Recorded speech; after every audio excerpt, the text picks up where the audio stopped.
The restaurant buzzed with the quiet hum of clinking glasses, soft music, and the subtle aroma of freshly baked bread. Sunlight poured through the tall windows, scattering golden reflections across the neatly laid white tablecloths. It was a normal weekday afternoon. But for Anna Miller, it felt like another test in a life already full of silent battles. She adjusted her apron, brushed her trembling hands on it, and forced a polite smile as she approached a table that would soon change everything. Not just for her, but for everyone who witnessed what was about to unfold. If you believe that kindness, respect, and second chances can change lives, then please take a moment to like, comment, share, and subscribe to Kindness Thread. Because stories like this remind us what it truly means to be human.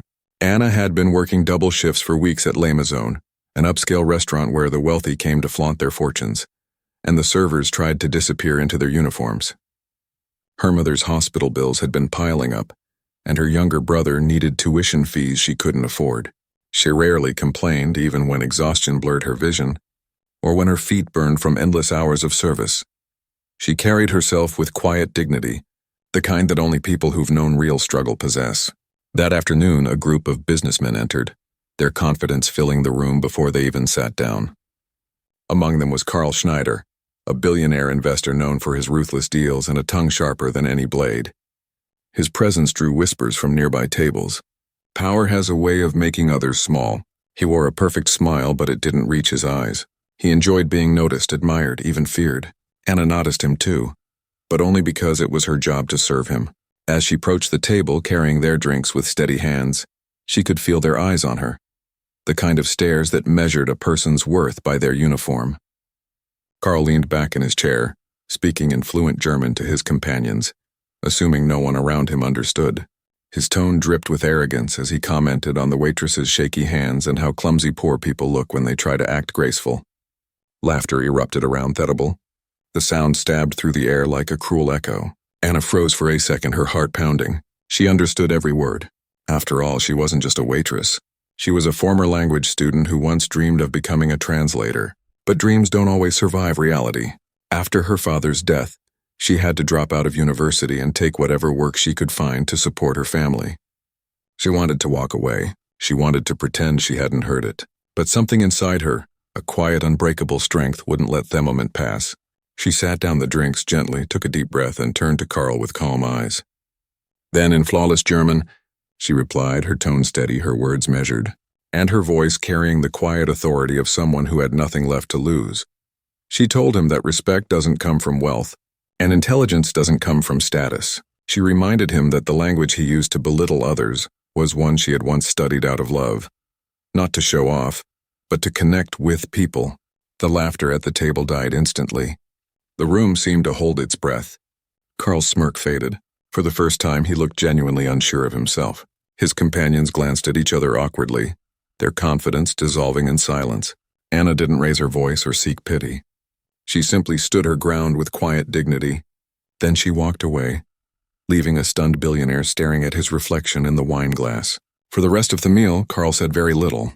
The men who once laughed with him now avoided eye contact, their earlier arrogance replaced by unease. Something in Anna's words had struck deeper than she intended. Later, when he asked for the bill, he requested to speak with the manager. Everyone assumed he would complain, perhaps even demand she be fired. Anna's heart sank as the manager called her over. She braced herself for humiliation, the familiar ache of being punished for speaking the truth. But instead, Carl stood up. His face was different now, no longer smug, but strangely human. He apologized, first in German, then in English. The restaurant went silent again, shocked at the sight of a billionaire apologizing to a waitress. He admitted that he had judged her, that he had forgotten what respect truly meant. Then he left a large tip, not out of guilt but gratitude, and walked away quietly, his entourage following behind. Anna didn't cry, though she wanted to. She simply exhaled, her heart trembling with relief. She had stood up for herself and for every person who had ever been made to feel small. A few weeks later, life went on as usual. But then one morning, the restaurant received a letter addressed to Anna. It was from Carl Schneider. Inside, he wrote that their encounter had made him rethink his behavior and his company's culture. He shared that he had grown up poor himself, something he had buried under layers of ego and success. He confessed that he had lost touch with humility and empathy, two things that had once guided his journey. He told Anna that her courage had reminded him of the kind of person he used to be before wealth consumed him. Enclosed with the letter was a scholarship form and a sponsorship offer. Carl had set up a fund in her name to help underprivileged students continue their education. He wanted her to be the first recipient. Anna couldn't believe it. Tears filled her eyes as she realized that a few honest words had not only defended her dignity, but also reignited humanity in someone else's heart. She accepted the scholarship, resumed her studies, and eventually became a professional translator, the dream she had once given up. Years later, she would be invited as a guest speaker at a university event about resilience and kindness. As she stood on stage looking out at the students' faces, she remembered that afternoon sunlight, that restaurant, and that cruel laughter that turned into silence. She told them that kindness is not weakness. It's strength disguised as gentleness, and that sometimes standing up with grace can change even the hardest of hearts.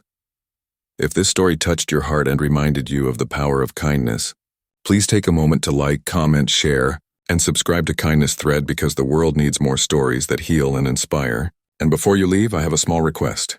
Comment below what you would have done if you were in Anna's place. Would you have stayed silent, or would you have spoken your truth like she did? As the sun dipped low outside the restaurant that day, casting warm light across the empty tables, Anna stayed back a little longer, cleaning up as always. But this time something inside her had changed forever. She wasn't just a waitress anymore. She was proof that dignity can't be bought, that words can heal, and that even a single moment of courage can echo through another person's life like sunlight breaking through a storm.